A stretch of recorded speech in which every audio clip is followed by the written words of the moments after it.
जगातलं सगळ्यात खोटं वाक्य मी तुझ्याशिवाय जगू शकत नाही. प्रत्येक माणूस जगतो. सगळ्यात महत्त्वाची गोष्ट काय माहिती आहे ना, माणूस इतका अप्पलपोटी आहे की आपल्या खापर पणजोबांचं नाव माहीत नसतं आपल्याला. नसतं माहिती. 4 पिढ्या आधीचं माहीत नसतं आपल्याला. खूप मोठी कॉर्पोरेट नोकरी एक लहर आली म्हणून मी खूप मोठ्या पोझिशनची न्यूजपेपरमधली नोकरी सोडली आणि मी रिझाईन केल्यानंतर तिला फोन केला की दीपा मी अशी नोकरी सोडली आहे. हे सुद्धा किती चुकीचं वागणं आणि ग्रँटेड धरणं होतं. पण तिचा मोठेपणा असा आहे की तिने मी रिझाईन केलं म्हणून फोन केल्यानंतर ती मला म्हणाली लवकर घरी ये, जेवायला काय करू. तसं तू नोकरी सोडायला उशीरच केलास. आणि प्रेम ना, मला असं वाटतं जिथे प्रेम आहे तिथे स्वतंत्रता आहे. जाणाऱ्याची वाट अडवू नये धामणस्कर म्हणतात. असो कसं हे काही प्रेम नव्हे. ते हट्ट आहेत आणि ते लाड आहेत आणि ते जे काय असेल ते मला माहीत नाही. मला त्याच्यात रोमॅन्टिसिझम अजिबात वाटत नाही. नमस्कार, मी रीमा अमरापूरकर आणि सकाळचा पॉडकास्टमध्ये आज आपल्याबरोबर आहेत जितेंद्र जोशी, अभिनेते, कवी, गीतकार, दिग्दर्शक, वैभव जोशीचा मित्र, वैभव जोशीचे मित्र कवी, गीतकार वैभव जोशी. आज स्वास्थ्यमध्ये यांनी बहारदार कार्यक्रम केलेला आहे. It was a complete emotional काय म्हणूया जॉय राईड.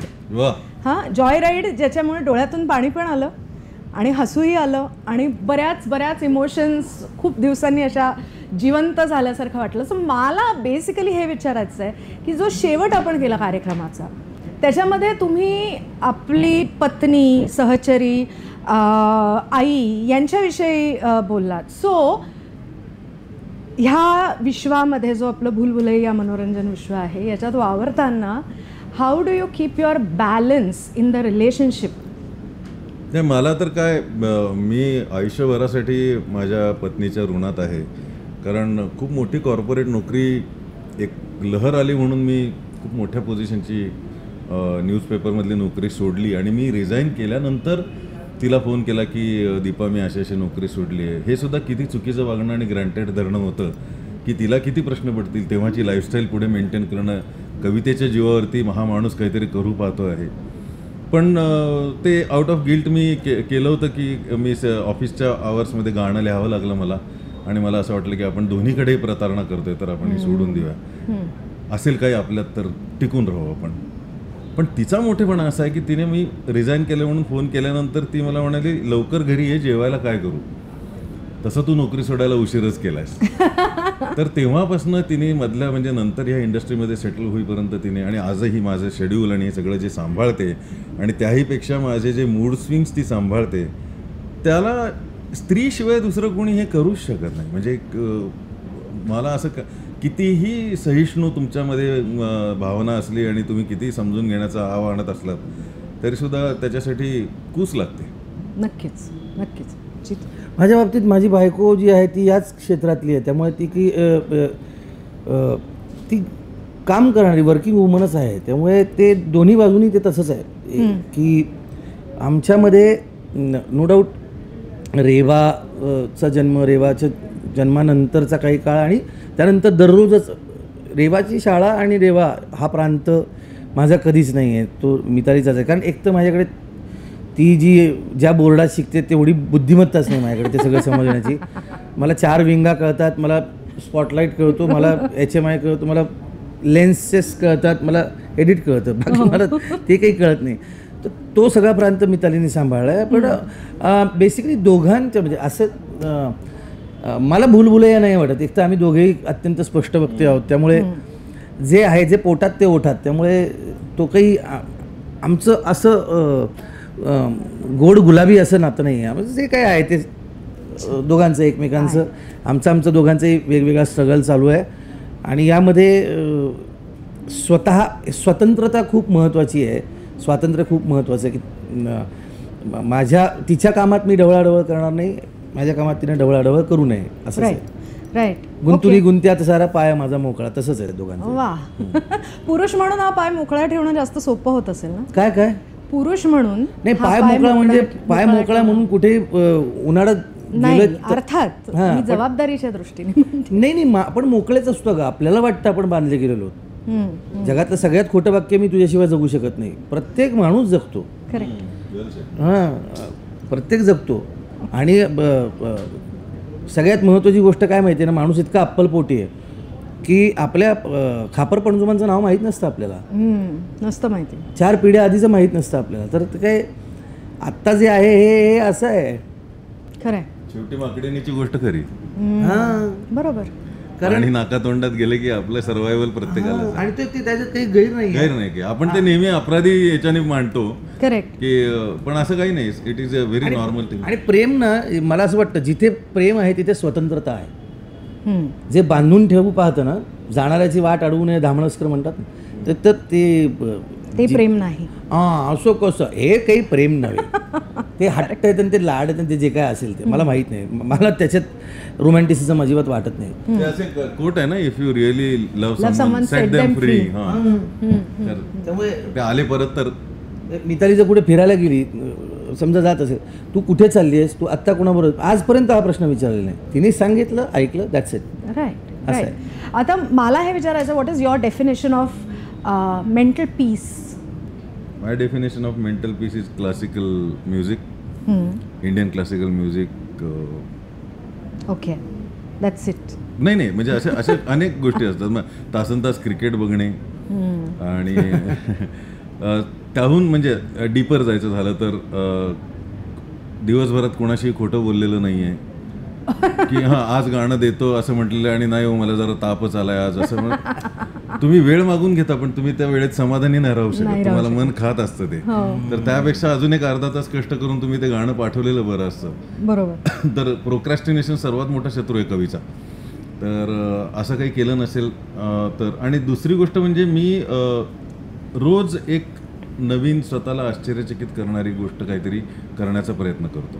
उदाहरणार्थ की गेल्या 8-10 वर्षात ज्यांना कोणाला मी फोन केलेला नाही आहे आणि जे माझ्या आत्ताच्या लिस्टवरतीच नाही आहेत प्रायोरिटी, त्यांना मी फोन करतो की तुम्ही कसे आहात, तू कशी आहेस. आणि कोणी बहीण असेल, मावस बहीण असेल बरं, किंवा आधी ज्यांच्याशी वाद झाला असेल तर मी ॲब्रप्टली कुठला तरी नंबर सर्च करून करतो किंवा ओके मग मी फोनची वाट बघते. हो शुअर. त्याच्या फोनची मी वाट. तर अशा काही गोष्टी केल्याने मला फार बरं वाटतं की. ओके. कविता, मोहम्मद रफी, किशोर कुमार, लता मंगेशकर, कुमार गंधर्व आणि भीमसेन जोशी, किशोरीताई, तुकोबा, ज्ञानोबा, मनसूर साहेब, मल्लिकार्जुन मनसूर. म्हणजे ते सध्या वाचत असलेलं पुस्तक मी हरमन हेचेच मराठी अनुवाद भटकंती. ओके. मी आत्ता काय वाचतोय बरं, मी कवितांचं पुस्तक कुठलं एक फारच म्हणजे वाचायला घेतलं होतं ते, पण फारच सुमार कविता होत्या. म्हणून नाव नाही सांगत. कशाला उगाच त्याला बदनाम करू. राईट. ओके. तर त्याचं त्याला कळलं तर तो थांबेल. ठीक. ओके चालेल. ओके वैभव, तुझ्यासाठी प्रश्न आहे की मराठी कवितेनी महाराष्ट्राची सांस्कृतिक ओळख हे निर्माण करण्यासाठी काय, what role has it played? It has played every role.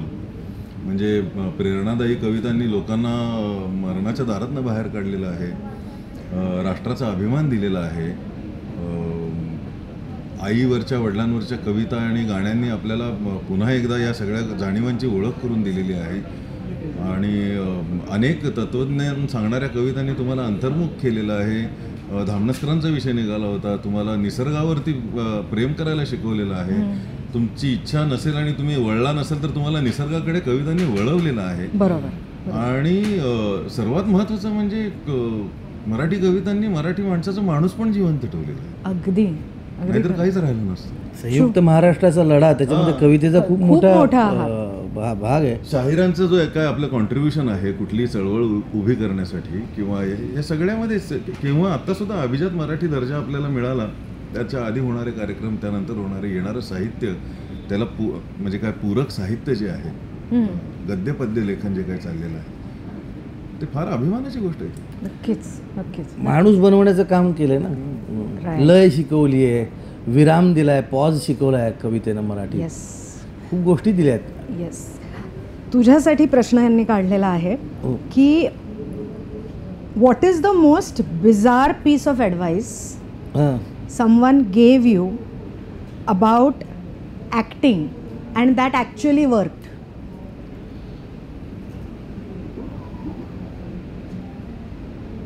असं कोणी मला माझ्यापेक्षा बिजार भेटलेलंच नाही कोणी. मग आपण असं म्हणूयात की अशी एक बिजार टिप जी तू स्वतःला दिलीस आणि ती वो काम कर गई. तुकाराम करत असताना मी काही काळ असं दाखवत होतो की मी जेवतोय, पण मी जेवत नव्हतो. कारण मला त्या चित्रीकरणादरम्यान मी इतका जास्त विचार केला होता की मला ताप आला होता. आणि कारण ते तुकोबा, ते वृक्षवल्ली आम्हास वगैरे वनचरे चित्रित करायचं होतं. आणि तुकोबा त्या काळात म्हणे अन्न पाण्या वाचून ते फक्त फिरत होते. तर ते काय होतं ते आपल्याला माहीत नाही ना, अन्न पाण्या वाचून काय असेल. तर ते किंवा दुष्काळ दाखवायचं होतं. मी दुष्काळ पाहिलेलं नाही. तर मी त्या काळी, मी इथे सांगत नाही, पण मी अत्यंत भीषण काही व्हिडिओज पाहिले ज्याच्याने मला खूप त्रास झाला. तर ते आणायचं होतं त्याच्यामध्ये. कारण ते पुरेसं वाटत नव्हतं मला, जे बाकी स्क्रिप्टमधनं जे मिळत होतं. मला माहीत नाही ना माझं मूल जाणं म्हणजे काय हे मला माहीत नव्हतं तेव्हा. तुकारामच्या वेळेला तर काहीच म्हणजे. तर ते काहीतरी यावं म्हणून वेगवेगळ्या गोष्टी बघत होतो, ज्या साधारणतः बघू नये, नंतर डोकं खराब होऊ शकतो. बरोबर, असं आहे ते. किंवा काल रात्री यानं एक गोष्ट सांगितली, ती इथे मी सांगणार नाही, पण काल रात्रीपासून मला ती इमेजच जात नाही आहे. ग्रेसांची त्यांनी एक गोष्ट सांगितली, मला जातच नाही आहे ते. मी झोपलोही नाही म्हणजे असं. तर ते होतं